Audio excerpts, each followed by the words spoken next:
ماہ سفر کا چاند دیکھ کر صرف 70 بار پڑھ لو، اس گھر میں اس گھر کا بچہ بچہ اسی سال ارب پتی بن جائے گا۔ اگر آپ کو نہیں یقین آتا تو آزما کر دیکھ لیں۔ بسم اللہ الرحمن الرحیم۔ السلام علیکم ورحمۃ اللہ وبرکاتہ۔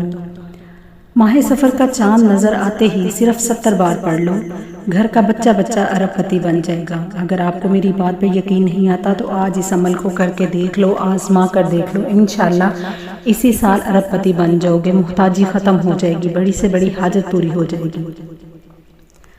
ماہ سفر اسلامی قمری سال کا دوسرا مہینہ ہے۔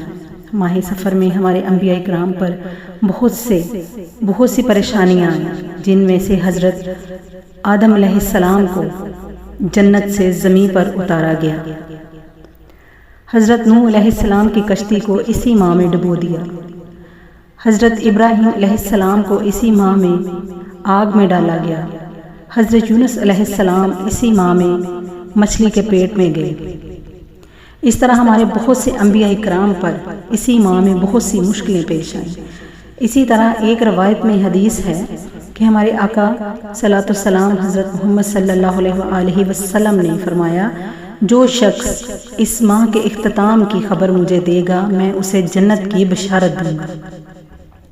میری پیاری بہنوں اور میرے بھائیوں، آج ماہ سفر کا چاند دیکھتے ہی آپ اس سورت کو 70 بار پڑھ لیں، جو ہمارے انبیاء کرام نے اپنے مشکل وقت میں پڑھی، اللہ کی وحدانیت بیان کی، اللہ کی بڑائی کو، اللہ کی عظمت کو بیان کیا اور ہر حاجت پوری کیا، اپنی ہر بڑی سے بڑی مشکل کو ختم کیا۔ صحابہ کرام، انبیاء کرام جب بھی کسی مشکل میں ہوتے، کسی مسئلے میں ہوتے تو وہ یہ پڑھتے تو اللہ پاک ان کے مسئلے اور مشکلات کو حل کر دیتے، کیونکہ وہ اللہ کی ذات کو راضی کرنا چاہتے ہیں اور ہم صرف اپنی حاجات کو پورا کرنے چاہتے ہیں۔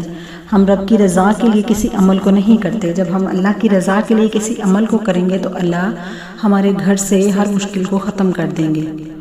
تو میری پیاری بہنوں اور میرے بھائیوں، آج ماہ سفر کا چاند دیکھ کر آپ نے اس چھوٹی سی سورت کو صرف 70 بار پڑھنا ہے اور آپ کے گھر سے غربت کا خاتمہ ہو جائے گا، آپ کی 70,000 حاجات پوری ہو جائیں گی، آپ اللہ سے لاکھوں مانگو گے، اللہ آپ کو کروڑوں سے نوازے گا، آپ چھوٹی سی حاجت کے لیے دعا مانگو گے، اللہ آپ کی بڑی سے بڑی حاجت کو پورا کر دیں گے۔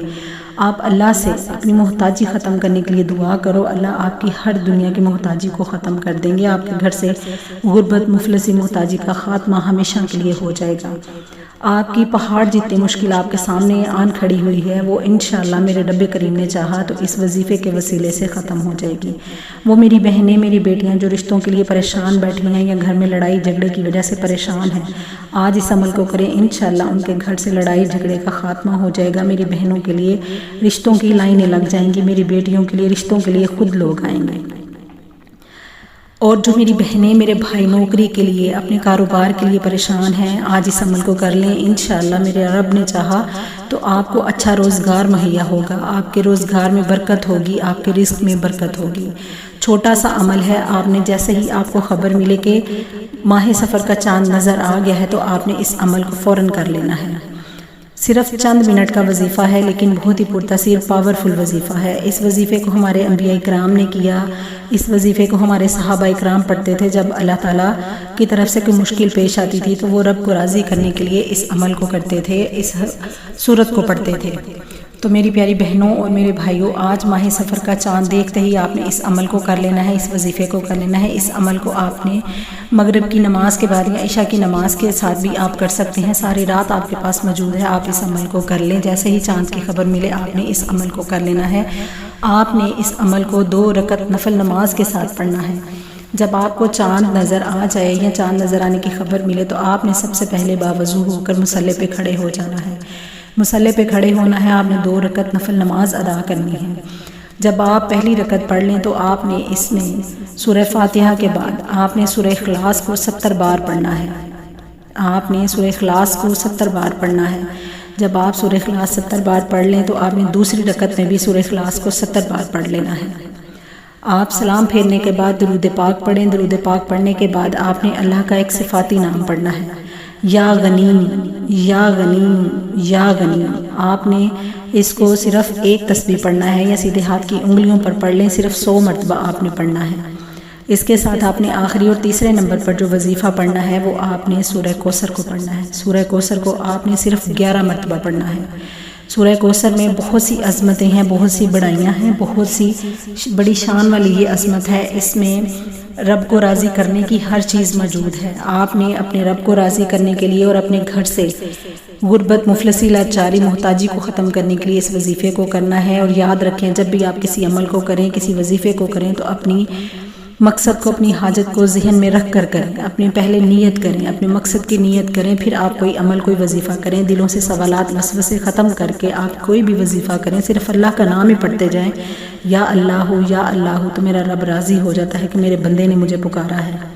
جب رب راضی ہو جاتا ہے تو وہ فرشتوں کو حکم دیتا ہے، جاؤ میرے بندے کی ہر حاجت کو پورا کر دو، اس کے گھر سے غربت، مفلسی، لاچاری کو ختم کر دو، اس کے رزق میں برکت ڈال دو، اس کے رزق کے دروازے کھول دو۔